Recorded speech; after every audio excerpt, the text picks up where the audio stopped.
บอสพีพีប្រសិនបើប្រទេសកម្ពុជាប្រទេសឡាវប្រទេសមីយ៉ាន់ម៉ាមានសង្គ្រាមជាមួយប្រទេសថៃក្នុងពេលតែមួយតើមានអ្វីកើតឡើងលើប្រទេសថៃ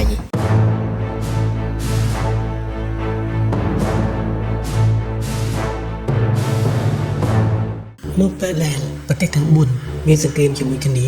នោះនឹងមានហេតុការណ៍កើតឡើងដូចខាងក្រោមទី1ហេតុការណ៍សង្គ្រាមក្នុងតំបន់ថៃនឹងស្ថិតនៅក្នុងស្ថានភាពអាសន្នខ្លាំងព្រោះត្រូវប្រឈមមុខនឹងគ្រោះថ្នាក់ពី3ទិសប្រទេសទាំង3ជាប្រទេសដែលមានព្រំដែនជាប់ប្រទេសថៃកម្ពុជានៅភាគនិរតីឡាវនៅភាគខាងកើតនិងខាងជើងមីយ៉ាន់ម៉ានៅភាគខាងលិចទី2យោធានិងសេដ្ឋកិច្ចថៃមានកងទ័ពយោធាប្រសើរជាងប្រទេសទាំង3កម្ពុជាប្រទេសឡាវនិងប្រទេសមីយ៉ាន់ម៉ាតែប្រសិនបើប្រទេសទាំង3សហការគ្នាមែននោះវាអាចបង្កជាការបង្ហូរឈាមគ្នាយ៉ាងធ្ងន់ធ្ងរតំបន់ពាណិជ្ជកម្មនិងការដឹកជញ្ជូននឹងឈប់ដំណើរការនាំចេញនាំចូលតាមព្រំដែននឹងខូចខាតការប្រឈមជាមួយនឹងសង្គ្រាមពី3ទិសអាចធ្វើឲ្យសេដ្ឋកិច្ចថៃធ្លាក់ចុះយ៉ាងឆាប់រហ័សទី3ការចូលរួមរបស់អន្តរជាតិសមាគមអាស៊ាននឹងព្យាយាមឲ្យមានការចរចាឬក៏ដាក់សម្ពាធលើប្រទេសទាំង4មានដូចជាប្រទេសថៃកម្ពុជាឡាវនិងមីយ៉ាន់ម៉ាពេលនោះដល់ពេលដែលប្រទេសជាមហាអំណាចដូចជាចិននិងអាមេរិកចូលរួមផ្នែកយុទ្ធសាស្ត្រឬផ្ដល់ជំនួយដល់កងទ័ពដល់បណ្ដាប្រទេសមួយចំនួនជាមិនខានបើមិនសួនទេសង្គ្រាមមនុស្សអាចរីករាលដាលដល់តំបន់ផ្សេងៗទៀត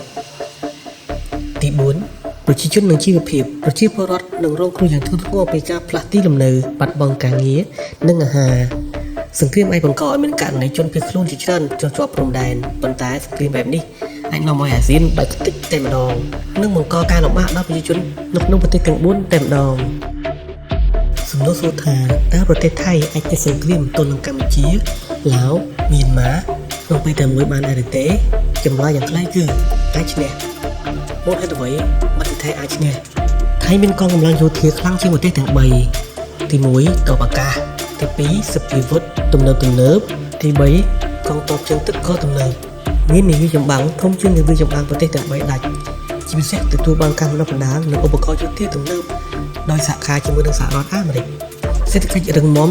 ជាងប្រទេសទាំង3មានសេដ្ឋកិច្ចធំជាងប្រទេសទាំង3ច្រើនដល់អាចគ្រប់គ្រងកងទ័ពបានយូរជាងប្រសិនបើសង្គ្រាមរ៉ាំរ៉ៃឬរយៈពេលយូរ